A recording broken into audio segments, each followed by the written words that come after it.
Peace be with you, everyone. Welcome to my channel. My name is Trevor. Really grateful to have you here today. And in today's video, I'm just going to be doing a first impressions and then a follow-up update on this fragrance here, Shanghai Tang Black Iris. So this is actually a tester box. You can see there's a tester sticker on the top here, but it's functionally a full presentation.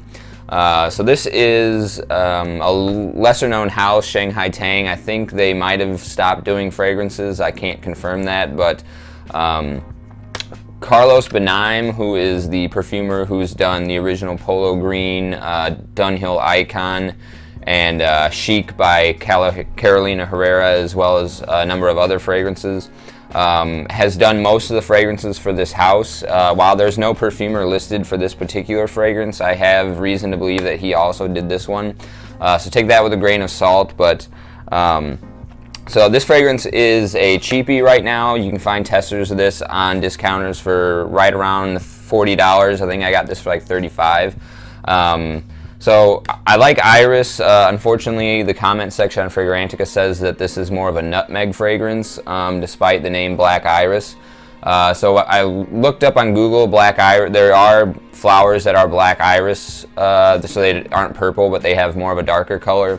There's also a famous Georgia O'Keeffe painting called Black Iris. I don't know if you're familiar with that artist, but she was popular at the turn of the century for doing close-up images of flowers and kind of making it look like female genitalia in some sense. So she was kind of, avant-garde or profound in that way for that time. I mean, nowadays that's kind of par for the course per se, but I digress. So I'm going to just go ahead and get this tester sticker off the top here.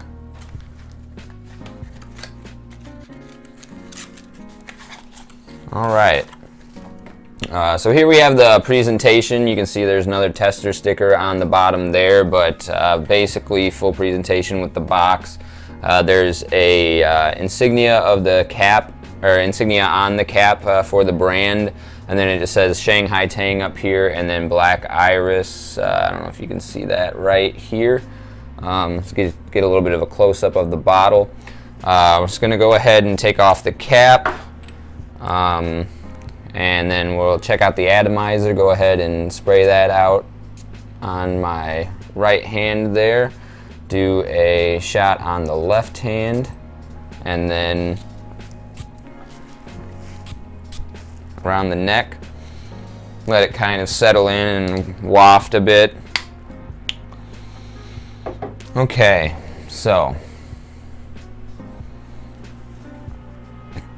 I'm definitely picking up the nutmeg. I think the notes listed for this fragrance are nutmeg in the top, leather, and black iris in the mid. So maybe one of the reasons why the comments in Fragrantica said that this doesn't smell of iris is because black iris might have a different fragrant quality to it than normal, the purple iris. And then I think there's cedar in the base. I think those were the only notes listed on Fragrantica, so.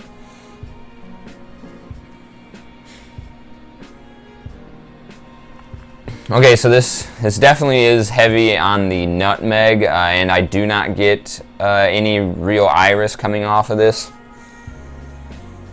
It does remind me subtly of Azzaro Visit, which was a perfume by Nick Monardo.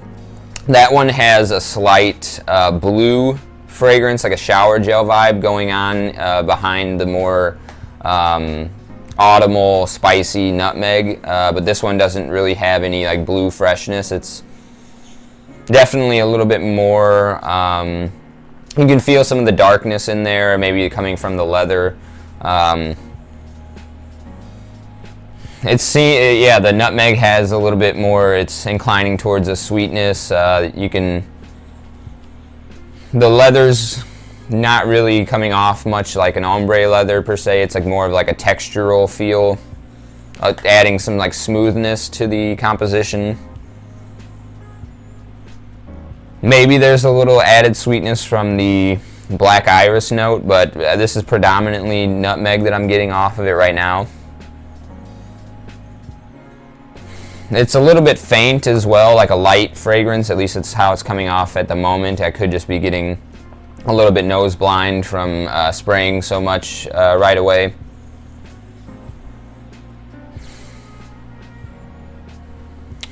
Yeah, I don't want to say I'm let down, but I was hoping to have something a little bit more iris focused, but it's understandable why it wouldn't be, as iris is a pretty expensive fragrance note, and this is going at discounters for under $40 at the moment. So yeah, I was hoping to do a little bit of a treasure hunt, maybe find a nice new little cheapie. So far, not thoroughly impressed by it, but I've got a 8-hour work shift ahead of me. I'm getting ready to go in now, so I'm gonna let this one sit on skin for the shift, and then I'm gonna come back and do a following update on this fragrance at the end of the day. So I'll see you in that one. Alright, so we're back with our follow-up on this fragrance right here, Shanghai Tang Black Iris. I have to say it was kind of a big disappointment. So one of the big letdowns was that this is really not an iris fragrance at all, other than adding a slight little bit of sweetness that's almost chocolatey in some sense. The iris really doesn't make itself known. Like I said, it could be because it is using or utilizing a different type of iris, which there are black iris flowers, I guess, and that's what the note listed on Fragrantica is. But overall, this is predominantly a nutmeg fragrance. So it's also kind of flat and linear in some sense. Throughout the wearing, the projection isn't really there either. I wasn't particularly catching whiffs of it when I was out and about in the cold and moving around with the wind and stuff like that. It also gave me some vibes, a little bit of, I think I mentioned a Zaro Visit on the initial impressions, but during the wearing there was some similarities to Kenzo Pour Homme. You know, in the sense that it almost feels or smells like, you know, opening up a spice cabinet, like in your grandma's kitchen in some sense. But Kenzo Jungle Pour Homme is what I meant to say. Kenzo Jungle Pour Homme. The difference between these two and this and a Zaro Visit is that, you know, it feels like this layered with something else can get you those fragrances. So like a Zaro Visit, it has like this like nutmeg spice dryness, but then there's like this blue shower gel aspect over the top of it. And then Kenzo Jungle has this dry kitchen spice, nutmeg and other spices like cinnamon and stuff going on, but it also has this beautiful bright effervescent citrus and lime going on over the top of it. Whereas this is just like a flat, dry spice.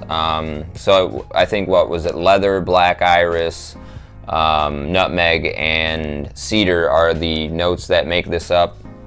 So yeah, just kind of like a rather linear, like intimate projection.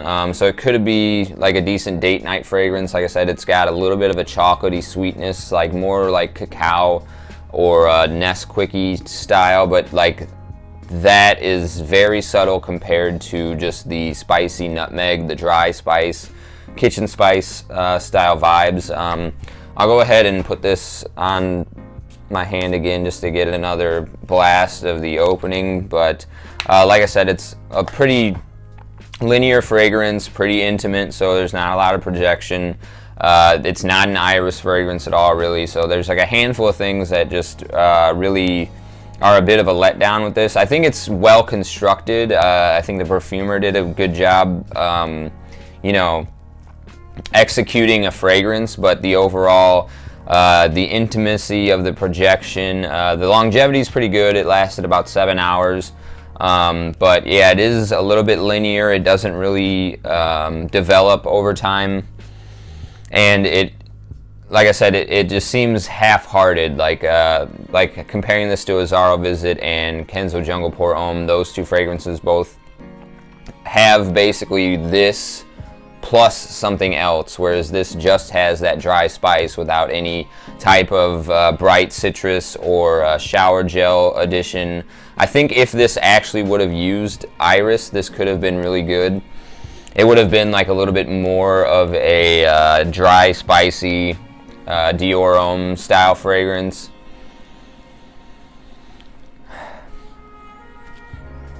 But yeah, so intimate projection, about 7 hours longevity, dry, spicy, kind of woody with the cedar. The leather you don't really pick up on, it just kind of adds like a smooth texture to it. Overall, I would probably rate this about a 5 out of 10. So it's okay. I don't dislike the scent profile. It's not like turning me off or is like repugnant in any sense, but the intimate projection and like the fact that it's very linear and just not very exciting. Like it's got some sweetness, but it's not like a sweet fragrance. So it just is very blah, very like there's nothing exceptional about it in any dimension that it has. Like I said, I've only worn this once. It was in about 20-degree cloudy weather in the winter time, so maybe I'll revisit this during the autumn, which I think, maybe if the sun is mingling with it off my skin, it will add a little bit more to the projection, and maybe like that period, autumn period, is going to be better suited for something like this. So I will try to revisit it and give it some more chance. But as of right now, it's just an okay fragrance. Like I said, 5 out of 10 is going to be my rating on this one, Black Iris. I was, maybe I'm judging it a little bit more harshly because I had high expectations for this. I do love Iris, and like I said, I don't have any confirmation, but it looks as if Carlos Benaim is the perfumer behind this because he did most of the fragrances for this house, including the woman's version of Black Iris for Shanghai Tang. So I did have higher expectations for it, so I do feel a little bit let down by it. But yeah, I don't know. Let me know if you've tried this one or if you've tried the woman's one, if it's unisex enough to be worth checking out. I think Keith from the Fragrant Life channel reviewed that one and said that he rather enjoyed it. So yeah, that is my first impressions and update of Shanghai Tang Black Iris. I appreciate you sticking with me to the end of this video. I'll see you in the next one. Take care.